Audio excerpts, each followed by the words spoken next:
O Senhor esteja convosco. Ele está no meio de nós. Proclamação do Evangelho de Jesus Cristo, segundo Mateus. Glória a vós, Senhor.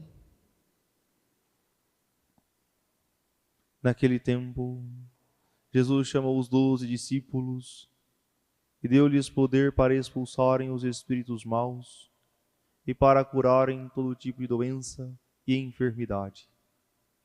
Esses são os nomes dos 12 apóstolos. Primeiro, Simão, chamado Pedro, e André, seu irmão. Tiago, filho de Zebedeu, e seu irmão João. Filipe e Bartolomeu. Tomé e Mateus, o cobrador de impostos. Tiago, filho de Alfeu, e Tadeu. Simão, o zelota, e Judas Iscariotes, que foi o traidor de Jesus. Jesus enviou estes 12 com as seguintes recomendações: não deveis ir aonde moram os pagãos, nem entrar nas cidades dos samaritanos, e diante as ovelhas perdidas da casa de Israel. Em vosso caminho anunciai: o reino dos céus está próximo. Palavra da salvação. Glória a vós, Senhor. Caríssimos irmãos e irmãs, no Santo Evangelho nós acompanhamos Jesus, que institui o grupo dos 12, os 12 apóstolos, que recordam as 12 tribos de Israel. O propósito de Jesus não é somente dar continuidade à herança de Israel, mas ele funda o novo povo de Deus, que é a igreja, que somos nós. Por isso tem elementos simbólicos que remetem à herança de Israel. Primeiramente, o próprio Jesus, o próprio Deus que os chama para estar com ele, para os ensinar e para os enviar a pregar. Eles aprendem do próprio Deus o modo como o Senhor quer ser servido, como o Senhor quer ser cultuado, essa proximidade formativa com Jesus. Depois escolhe 12 homens, recordando sim as 12 tribos de Israel. Mas agora o que nos distingue não é o laço de sangue, mas o batismo. Nós sabemos que pertencemos ao novo povo de Deus pela graça do sacramento. Por isso nós somos inseridos na igreja pelo batismo. Diferentemente do antigo povo de Deus, o povo de Israel. Você sabia que pertencia ao povo eleito por nascimento. Era por sangue. Se não tivesse pai judeu, não pertencia ao povo eleito. Agora não mais um vínculo de sangue, mas um vínculo pela graça do batismo. Por isso é interessante nós reconhecermos a superioridade, a grandiosidade daquilo que o Senhor nos propõe. Portanto, todos podem estar abertos à salvação. Todos podem receber esse anúncio do reino. Mas parece que isso nos assusta no texto, porque Jesus diz: deveis ir primeiramente às ovelhas perdidas da casa de Israel, e não aos pagãos. Parece que está uma certa contradição, porque ao final do próprio Evangelho de Mateus, Jesus diz: ide por todo o mundo e pregai o Evangelho. Qual é a dinâmica do texto? É um anúncio que Jesus faz, o envio que ele faz antes da Páscoa. Ou seja, antes da sua morte e ressurreição. Por isso ele diz que devem primeiramente as ovelhas perdidas da casa de Israel. Chamar primeiramente o povo eleito, o povo de Israel, para a salvação. Jesus sempre quis que o povo de Israel pudesse estar perto dele. Quando ele chega em Jerusalém, qual é a sua dor? Eu quis reuni-los como a galinha reúne os pintinhos debaixo das asas. Isso não foi possível, porque eles rejeitaram a salvação oferecida pelo Senhor. Pois Jesus insiste de empenhar primeiramente as forças para que eles retornem ao amor de Deus, para que eles aceitem que Ele é o Messias enviado de Deus. Isso também tem algo a nos ensinar. Nós transpondo essa a orientação de Jesus para os nossos dias. Primeiramente, devemos nós ir aos da nossa casa. Precisamos evangelizar primeiro aqueles que estão próximos de nós. O esposo, a esposa, os filhos, os familiares, o núcleo familiar. Nós empenharmos todo o esforço para trazer os nossos para a igreja. E muitas vezes é o maior desafio, porque nem todos estão abertos, nem todos estão de corações disponíveis para ouvir o nosso convite, para ouvir a nossa orientação.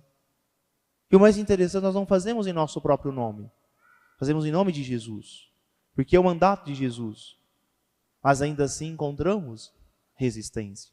Mas não é motivo para se descuidar daqueles que o Senhor nos confiou. Por isso que nós possamos ter essa percepção. Jesus também enviou os discípulos, primeiramente, as ovelhas perdidas da casa de Israel. Assim também Jesus me envia para convidar os da minha casa, os meus familiares, os meus amigos, aqueles que me são próximos, para que eles também experimentem o amor de Deus. Depois de ter evangelizado esses, eu possa partir para aquele outro grupo, para aqueles que estão fora, para aqueles que estão mais distantes. Porque devemos pensar a fé, a propagação da fé, a partir de círculos concêntricos. Quando éramos crianças, gostávamos de brincar, de jogar pedra na lagoa, num lago, numa represa, e ver como as ondas se espalhavam. Ali também tem algo a nos ensinar. Assim deve ser a propagação do Santo Evangelho. A partir de um centro, ele vai se irradiando. Então eu na minha casa, eu preciso ser capaz de ir criando ondas e ondas que vai abrangindo todas as pessoas, de dentro para fora. Então eu começo na minha casa, depois com os meus irmãos, com os meus primos, com meus afilhados. Isso vai crescendo, crescendo e vai tomando força. E à medida que todo mundo vai fazendo esse mesmo processo, o que acontece? Todos vão sendo evangelizados. Por isso nós precisamos empenhar em falar de Jesus, em dar uma pequena catequese.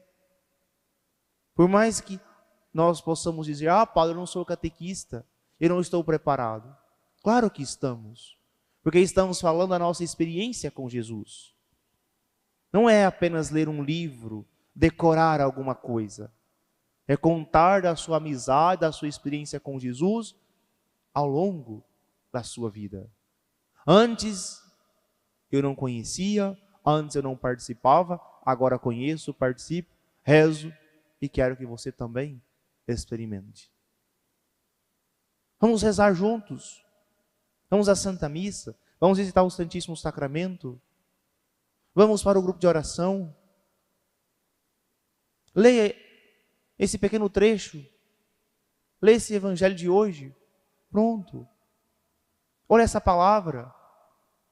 Diversos são os modos que nós temos de evangelizar, de falar de Deus para as pessoas. Mas isso requer de nós a certeza que devemos evangelizar a todos. Esses círculos concêntricos que vão se espalhando, espalhando e abrangindo a todos, deve começar em nós. O grande risco é nós querermos terceirizar evangelização. Que alguém possa falar. A irmã, o padre, outra pessoa. Sim, devemos fazê-lo. Mas eu não posso também me eximir, me esquivar da minha responsabilidade. Porque nós pensamos que são palavras muito elaboradas que vai convencer. Mas é o Espírito Santo que nos convence da necessidade de Deus. Nós somos instrumentos de Deus. E os instrumentos são preparados pelo próprio Senhor. Talvez humanamente não tenha a palavra adequada, mas naquele momento o Espírito Santo me usa e aquela palavra cai no coração daquela pessoa. Talvez de modo mais inusitado possível, mas produz frutos. Por isso, pare com essa mania de pensar que é incapaz, que não dá conta, que precisa ser mais preparado. Confiemos mais no Espírito Santo que nos capacita, que nos prepara para essa missão. E não tenhamos medo, não temos vergonha de falar de Deus para as pessoas à nossa volta. Por isso, hoje celebramos também os mártires chineses, Agostinho Zhaohong e seus companheiros, que é um exemplo para nós. Não somente eles, que no século XIX deram a vida por Cristo. Também hoje, tantos chineses que amam a Deus e querem ser fiéis à Santa Igreja, dão a vida por Cristo. Porque ainda hoje vivem a fé sob tortura, sob perseguição. Quantas vezes o governo comunista chinês fecha igrejas, os proíbe de rezar, não se pode nem mesmo ter uma igreja, deve se rezar escondido, mas eles estão ali perseverantes, estão fiéis a Deus. E nós que não temos nenhum empecilho, nenhum impedimento, muitas vezes inventamos desculpas para não ir à Santa Missa, para não participar. Por isso, eles nos ensinam que na perseverança deles, muitas vezes ela é obtida a duras penas, pelas perseguições. Não são perseguições porque alguém zombou, porque alguém riu deles. É com prisões, com campos de trabalho escravo, por serem deixados da vida pública, de terem seus bens confiscados. E nós muitas vezes achamos que alguém riu de nós, de uma grande perseguição. Alguém zombou de mim que eu vou demais à igreja, aí eu estou com vergonha e não vou mais. Olha quanto nós somos Nutella.